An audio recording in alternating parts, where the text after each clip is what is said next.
Once upon a time there was an Irish prince whose name was BillyBeg.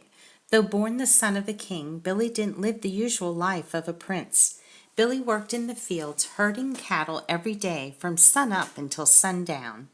Billy spent so much time with the cattle that his best friend was the oldest bull in the herd, one with a speckled hide and a white face.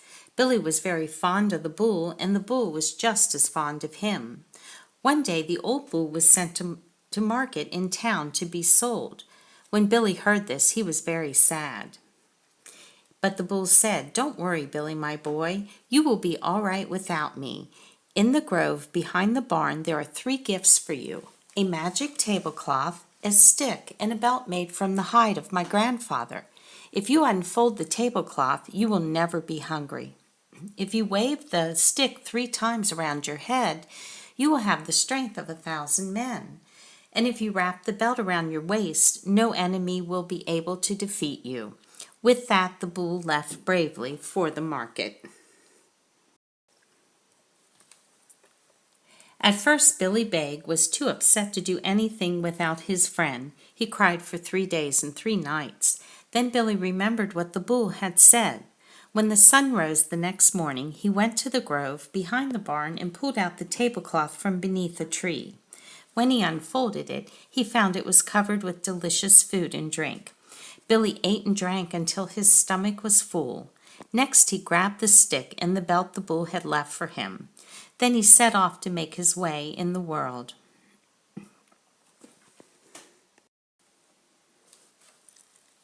He walked on until he came to a fine old house.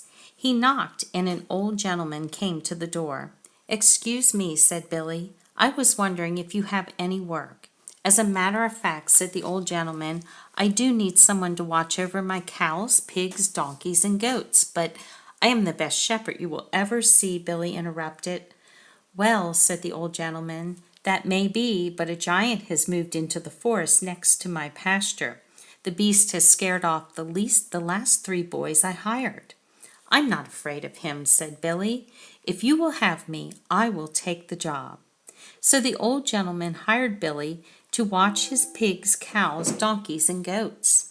The next day, Billy led the animals out to pasture and sat down on a rock. Later that day, a horrible one-eyed giant suddenly appeared from the rocks. "Oh," said the giant, licking his lips, "here is a tasty little treat. You are too big for 1 bite, but not big enough for 2. What should I do with a tiny morsel like you?" Billy fastened his belt and grabbed his stick. He swung the stick over his head 3 times to give himself the strength of 1,000 men.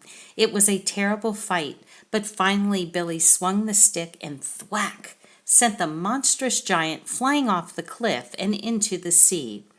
When the old gentleman heard that Billy had driven away the giant, he patted him on the back and told him, "You're a fine boy. I'll double your wages." So Billy became a herdsman. He kept watch over the old gentleman's animals and served him well. Then one day the old gentleman came out of the house and yelled to his coachman, "Get the carriage, saddle up the horses. I am going to town."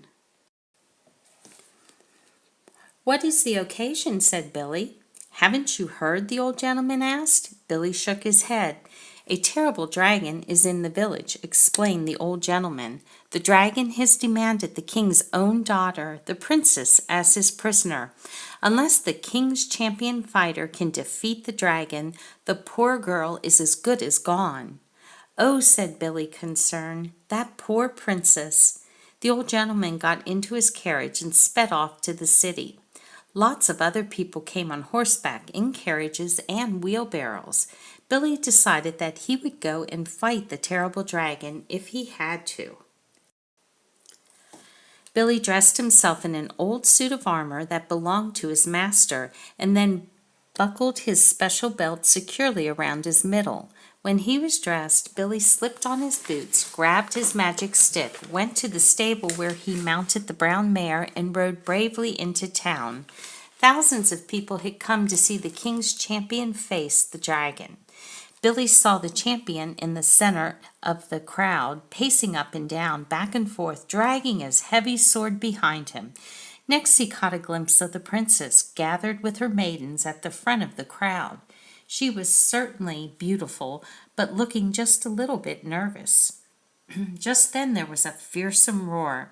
The dragon rose up out of the sea. He had fiery eyes and smoke billowing out of his nostrils and giant flames pouring out of his mouth.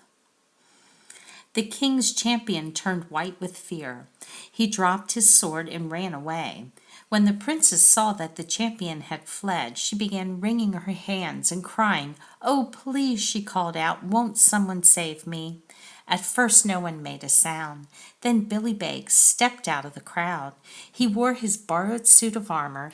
The helmet and the visor were just big enough to completely cover his face, so nobody knew who he was, not even the old gentleman. "I will fight the dragon," Billy said.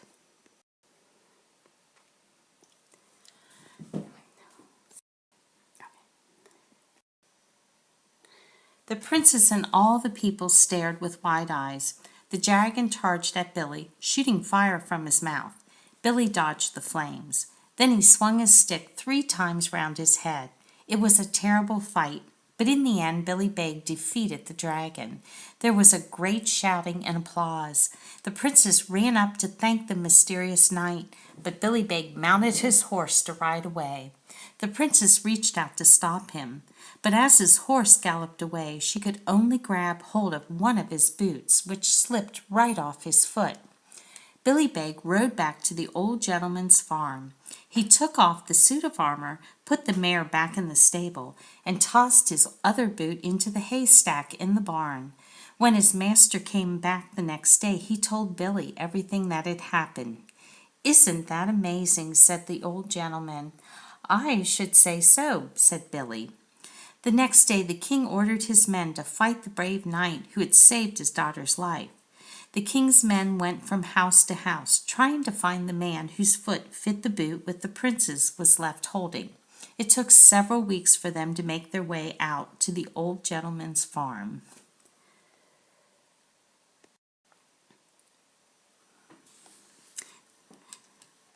The king's men had all the servants try on the boot. The coachman stuffed his big foot into the boot, scrunching up his toes to make it fit, and the cook put on his heaviest wool socks to try to fill the boot. No one thought much of BillyBeg, but when he slipped his foot into the boot, they all saw that it fit him as well as his own skin. "What's this?" asked one of the men. "Is this your boot?" "It is," said Billy. "I have the other one just like it out in the barn."